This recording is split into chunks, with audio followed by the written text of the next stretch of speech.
Waduh, Nang. Ya Allah. Gawat banget, Nang. Mas Galang. Alah, ilah lo, nyong kumat banget kepriwer kita dine nyong. Salah Astagfirullah. Marta Cik. Nang. Patih, assalamualaikum Patih. Waalaikumsalam warahmatullahi wabarakatuh. Ada apa sih? Ampun, ampun. Apakah kau mau Ampun. merendahkan dirimu sendiri dan berlindung di belakang manusia-manusia ini, Martace? Oh, Rati, ora. Kau ingin mempermalukan diri saya di hadapan mereka, Martace? Di mana adabmu? Di mana tata kramamu? Di mana imanmu, Martace? Sampai kau tega melakukan perzinahan ini, Martace. Kau tahu sendiri, sebelum kepalamu saya penggal. Ampun, temenan. Aku duwe waktu ngejelasnya maring Patih karo Ganang. Benar Patih. Tolong. Saurunge hukuman kue mudhun maring aku. Tulung aku duwe kesempatan gon jelasna kabehan maring Patih karo maring Ganang. Berarti posisi Gandini sekarang lagi hamil yang Martaji. Cerita awalnya kayak gini, Nang. Saya sangat cinta sama Gandini.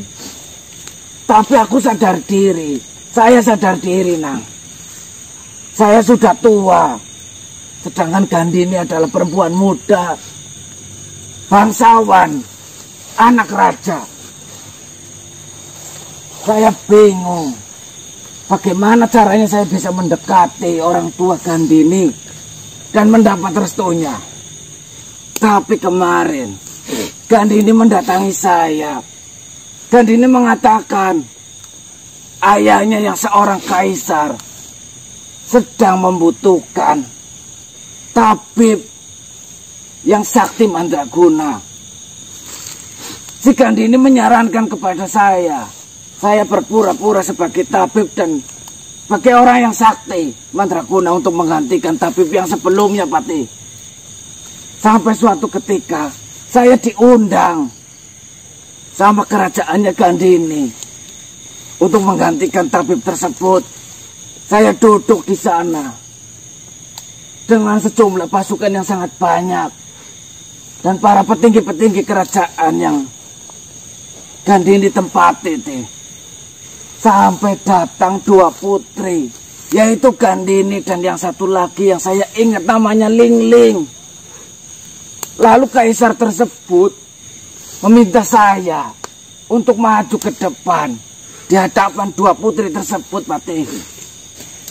Setelah saya berhadapan dengan dua putri ini, saya disuruh menebak di mana di antara dua putri tersebut yang sedang hamil.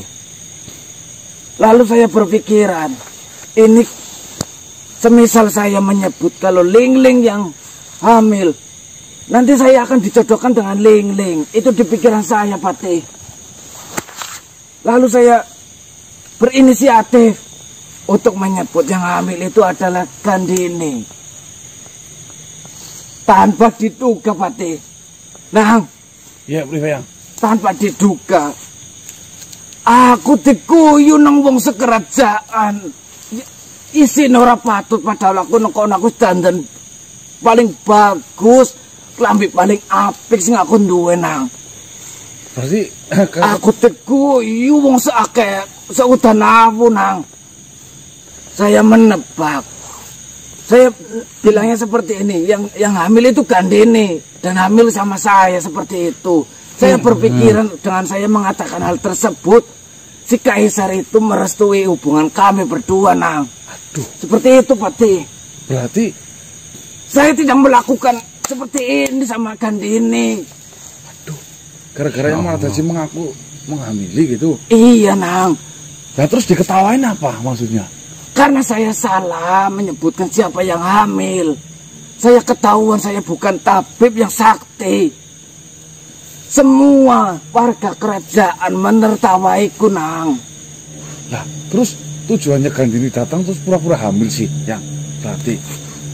Aku orang ngerti Mohon izin Patih, siapa yang mengabarkan itu Patih? Panglima utusan dari kerajaan Gandini. Nah, dia mengatakan Putri Gandini telah hamil. Dan yang menghamilinya adalah Martaji. Dan saya datang untuk bertemu dengan orang tua dari Martaji. Dan saya pun mengatakan Martaji sudah tidak memiliki kedua orang tua. Dan sayalah yang diwakilkan sebagai kedua orang tuanya. Lalu dia menceritakan itu. Setelah saya mendengar kabar itu, saya tidak bisa menahan rasa amarah saya. Apakah Patih sudah melihat bahwasanya Gandini benar-benar hamil? Benar sekali. Perutnya membesar. Benar, Gandini pun hadir bersamanya. Tapi demi Allah, Patih, sumpah demi Allah, orang papa asap ngedunia ke mudun maring aku nek aku ngelomboni. Aku orang laku nak kayak kayak karo Gandini nang. Ya, yang Martaji nih. Beberapa hari yang lalu yang Martaji apa nggak lihat Putri Gandini lagi perutnya besar nggak? Tidak ada, perutnya rata nang. Utusannya diutus untuk menemui saya, meminta maaf kepada saya karena dia telah menyepelekan Martaji dan menghinanya di kerajaan dan meminta untuk bertanggung jawab. Untuk aku teh sing wetengi Gandini untuk aku jaluk ngampura. Seperti ini saja Patih. Jika memang seperti itu, apakah tidak alangkah baiknya kita ditemukan saja kepada pimpinan di dinasti itu, Patih?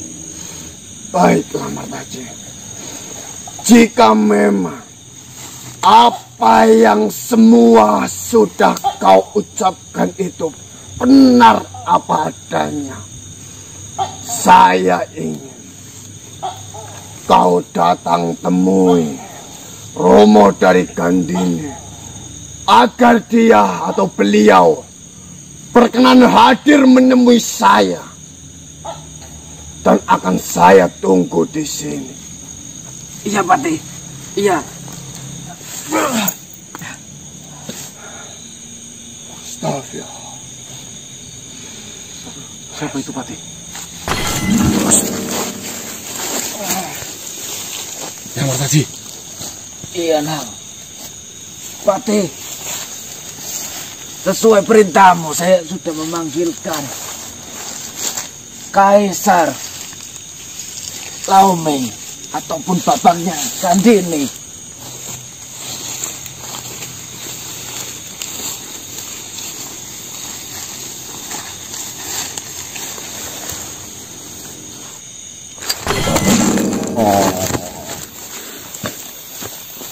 Selamat malam. Selamat malam. Perkenalkan, saya adalah Laoming dari dinasti Ming. Assalamualaikum warahmatullahi wabarakatuh. Sejujurnya, ada sesuatu hal yang ingin saya dengar secara langsung mengenai kejadian di mana Putri Gandini itu putri dari Tuhan. Jadi seperti ini, di dalam kerajaan saya ada tabib. Akan tetapi tabib itu sudah meninggal dan kita membutuhkan tabib yang sangat sakti mandraguna. Kala itu putri saya Gandini memperkenalkan kepada saya Martaji yang katanya yang sangat sakti mandraguna. Setelah itu saya suruh putri saya Gandini untuk mendatangkan Martaji dalam kerajaan saya. Di situ sudah saya persiapkan pertanyaan-pertanyaan untuk mengetes apakah benar Martaji ini adalah seorang tabib yang sangat sakti mandraguna. saya mempunyai 2 putri, yaitu Putri Liling dan juga Putri Gandini. Putri saya yang pertama yaitu adalah Putri Liling. Dia benar-benar sedang hamil. Dan putri saya yang kedua, Gandini, dia belum hamil, bahkan dia belum mempunyai pasangan. Di mana saya menaruhkan sesuatu di dalam perut Putri Gandini. Di situ saya melontarkan pertanyaan pertama kali kepada Tabib Martaji. Siapakah dari kedua putri ini yang sedang hamil? Di situ dengan lantangnya Martaji menjawab, yang sedang hamil yaitu Putri Gandini. Dan hamilnya bersama Martaji. Seketika semua prajurit-prajurit saya menertawakan Tabib Martaji yang diberi pertanyaan semudah itu tidak dapat menjawab. Lalu kita semua mengusir Tabib Martaji dari kerajaan kami.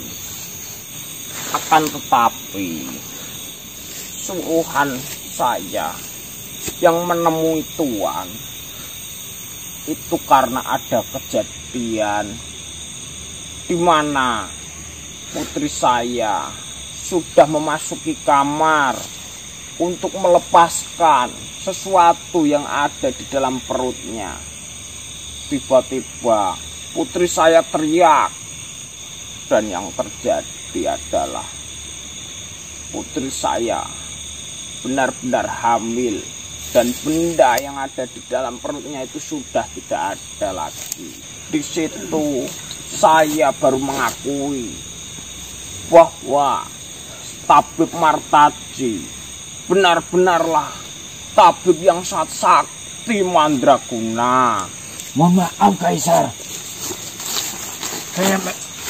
saya memang mengatakan Gandini yang hamil, tetapi itu supaya Kaisar memberi restu kepada saya.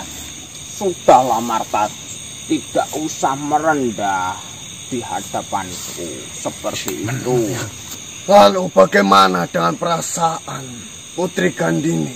Apakah dia benar-benar mau menerima Martaji? Sedangkan jika dilihat-lihat Martaji seumuran dengan Tuan. Ya, memanglah benar. Martaji sudah tua.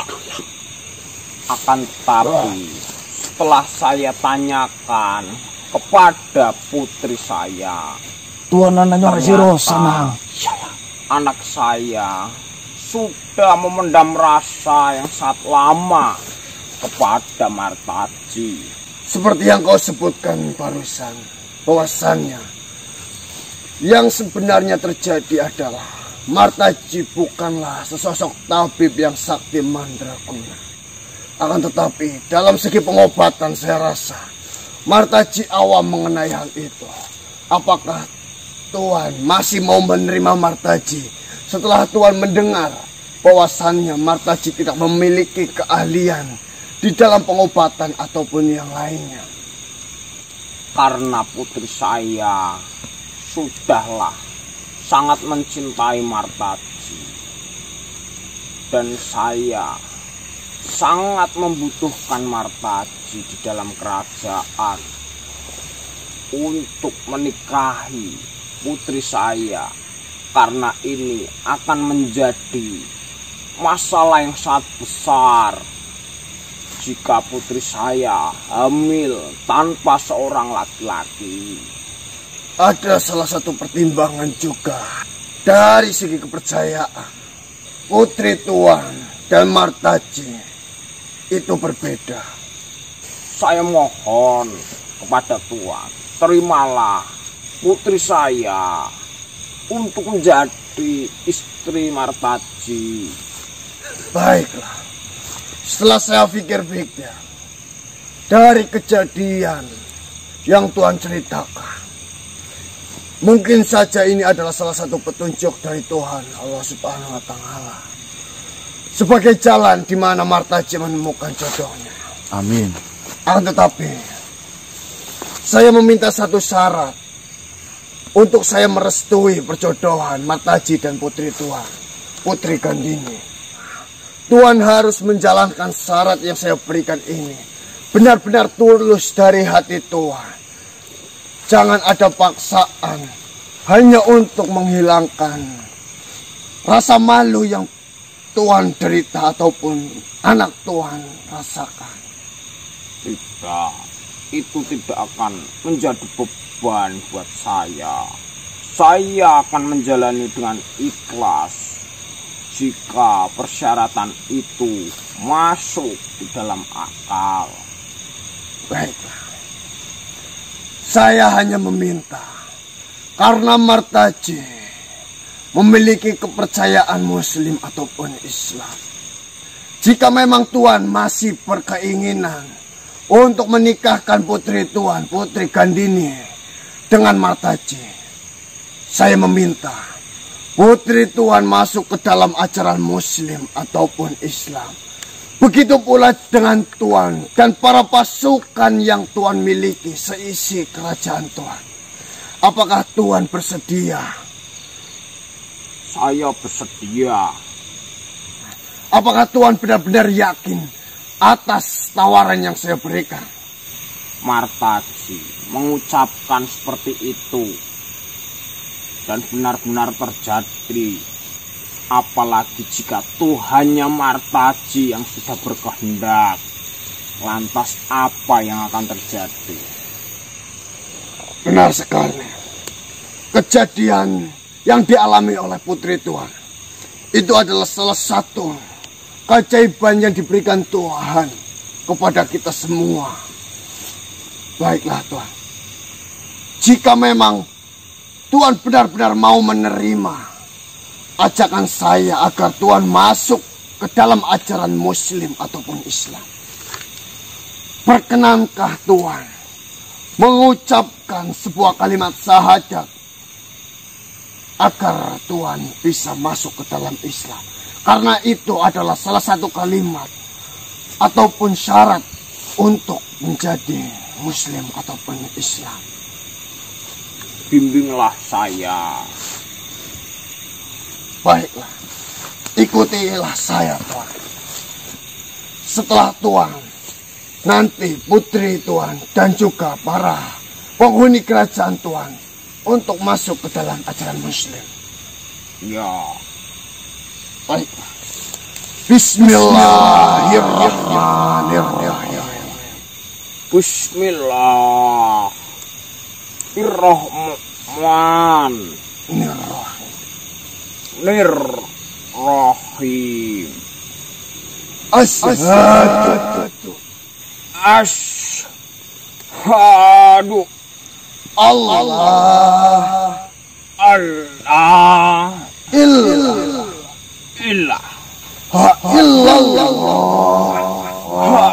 illallah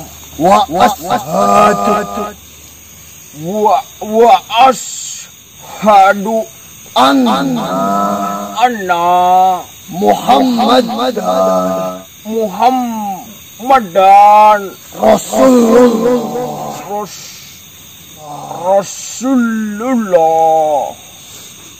Saya bersaksi tiada Tuhan selain Allah. Tiada Tuhan selain Allah. Dan saya bersaksi Nabi Muhammad utusan Allah. Alhamdulillah. Mungkin setelah Tuhan masuk ke dalam Muslim ataupun Islam, nanti saya akan bimbing putri Tuhan dan seluruh seisi kerajaan Tuhan untuk masuk ke dalam Islam. Dan setelah itu, saya akan sedikit ajarkan apa kewajiban-kewajiban yang harus Tuhan lakukan. Dan apa larangan-larangan yang harus Tuhan jauhi. Ya. Baiklah, karena Tuhan sudah menempati syarat yang saya berikan, saya akan melakukan pernikahan Martaji dan putri Tuhan itu secepat mungkin. Setidaknya hanya sah dalam segi agama. Tidak masalah. Dan mohon maaf Tuhan, apakah saya boleh meminta satu hal? Meminta sebuah bantuan terhadap Tuhan. Bantuan apa? Jadi seperti ini. Saya dan Martaji sedang menghadapi sebuah permasalahan yang sangat besar. Membela sebuah agama, yaitu agama yang sudah Tuhan anut barusan, agama Muslim ataupun Islam. Jika memang berkenan, bantulah beberapa pasukan Tuhan, pasukan pilihan Tuhan, untuk membantu kami, saya dan Martaji, untuk menjalankan sebuah peperangan ini. Itu jika memang Tuhan berkenan memperbolehkan pasukan Tuhan. Martaji sekarang sudah saya anggap sebagai bagian dari kerajaan dan juga keluarga dari kita. Maka dari itu semua pasukan dapat saya gerakan untuk membantu Martaji dan juga Tuhan. Kapan waktu yang akan ditentukan untuk peperangan itu? Mengenai hal itu, nanti akan saya sampaikan kembali. Yang terpenting, tugas saya yang utama adalah menjalankan kewajiban saya untuk membuat seluruh isi kerajaan Tuhan masuk ke dalam ajaran yang saya anut dan Martaji anut. Nanti, jika waktunya sudah tepat, saya akan hadir ke kerajaan Tuhan bersama Martaji. Dan mungkin saya akan membawa beberapa sahabat saya ke kerajaan Tuhan jika diperbolehkan. Silahkan. Baik. Baik, saya akan kembali dulu. Baiklah Tuhan. Selamat malam. Mungkin jika Tuhan akan pergi dari tempat ataupun meninggalkan kami semua, alangkah baiknya Tuhan mengucapkan salam. Ikutilah saya Tuhan. Bagaimana? Assalamualaikum warahmatullahi wabarakatuh. Assalamualaikum warahmatullahi wabarakatuh. Waalaikumsalam warahmatullahi wabarakatuh. Alhamdulillah. Amin. Manusia, Baik, Pati. saya harus kembali terlebih dahulu. Saya harus menenangkan Iya tadi. hati saya terlebih dahulu. Saya harus bersujud datang melamar. berterima kasih terhadap Tuhan atas semua jawaban dari kegelisahan yang ada di dalam tubuh saya ini. Assalamualaikum warahmatullahi wabarakatuh. Waalaikumsalam warahmatullahi wabarakatuh. Pati. Enggak ya. Selamat, Kang. Iya. Mimpi apa yang tadi malam? Mimpi apa sih, oh? Ini punya kelalen, Nang. Sing paling penting, saya sebentar lagi itu jadi apa namanya? Apa? Bojone Gandini. Yang ngapunten Mbah. Ganjel Dengerinnya yang gerok nanti orang ganjel apa? yang. Aku sebagai calon kaisar memang harus seperti ini. Pedok banget. Gon.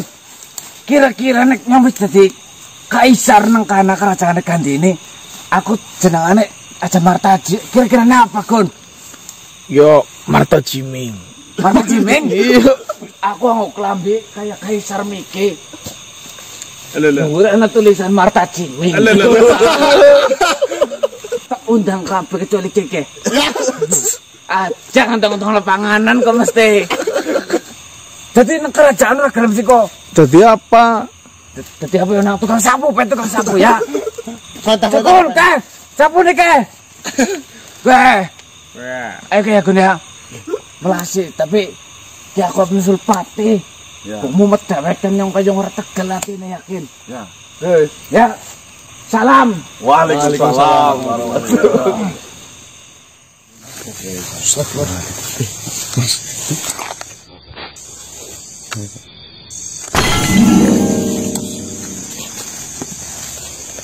Selamat malam. Assalamualaikum warahmatullahi wabarakatuh. Assalamualaikum warahmatullahi wabarakatuh. Waalaikumsalam warahmatullahi wabarakatuh. Perkenalkan, nama saya Sung Piuke.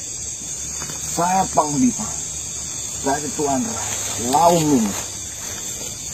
Bagaimana? Ada apa? Saya diperintahkan langsung dari Tuan Raja Lauming untuk mendatangi kalian. Bahwa saja kalian dalam masalah ataupun di dalam peperangan. Saya diutus langsung kemari untuk membantu kalian. Seperti ini. Sebelumnya. Mengenai peperangan, alangkah baiknya Tuan Sung Piungke berbicara langsung kepada pimpinan kami, Patih Dharmawulung. Bukan baik orang tua dari Martati, Guru spiritual. Baiklah. Lalu gimana saya bisa menemui beliau? Assalamualaikum. Assalamualaikum warahmatullahi wabarakatuh. Waalaikumsalam warahmatullahi wabarakatuh. Bukankah kau Panglima Piungke? Ya, Panglima terkuat dari kerajaan Lauming. Mohon maaf sebelumnya. Ada kepentingan apakah kamu datang ke tempat ini? Atas perintah Tuan Raja Lauming, saya diperintahkan membantu kalian dalam peperangan. Alhamdulillah. Ternyata kalian semua benar-benar ingin belajar di dalam ajaran Muslim ataupun Islam. Dan alhamdulillahnya kau Panglima Tiungke beserta pasukan yang kau bawa ini bertujuan untuk membantu jihad di dalam peperangan, untuk membela sebuah kebaikan. Akan sedikit saya jelaskan mengenai permasalahan yang sedang kami hadapi. Jadi seperti ini, ada sesosok makhluk. Dia adalah seorang raja. Dia bernama Rangsang Colang. Rangsang Colang adalah makhluk kaya raya. Dia memiliki banyak sekali harta. Dan hartanya itu digunakan untuk membodohi manusia agar menyembah terhadap Rangsang Colang. Dia menyebutnya dengan bangkoid. Dia meminjamkan harta yang dia miliki. Dan setelah beberapa tahun sesuai dengan perjanjian yang sudah dilakukannya, jika manusia itu tidak bisa mengembalikan harta yang dia pinjam, maka nyawalah yang akan menjadi taruhannya. Dia pun menumbalkan manusia-manusia untuk anak buah yang dia miliki. Seperti Toyo Mesir. Dia itu membutuhkan tumbal di setiap bulannya.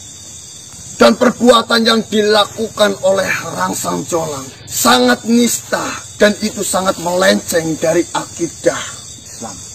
Dan di sini permasalahan yang sedang kami hadapi. Yang pertama, Rangsang Colang tidak bisa ditebak. Dari harta yang dia miliki, tidak ada habisnya dia membayar pasukan. Bayalah. Benar sekali. Dan dia pun mengetahui semua rencana-rencana yang sudah kami buat. Entah dia tahu dari mana rencana kami.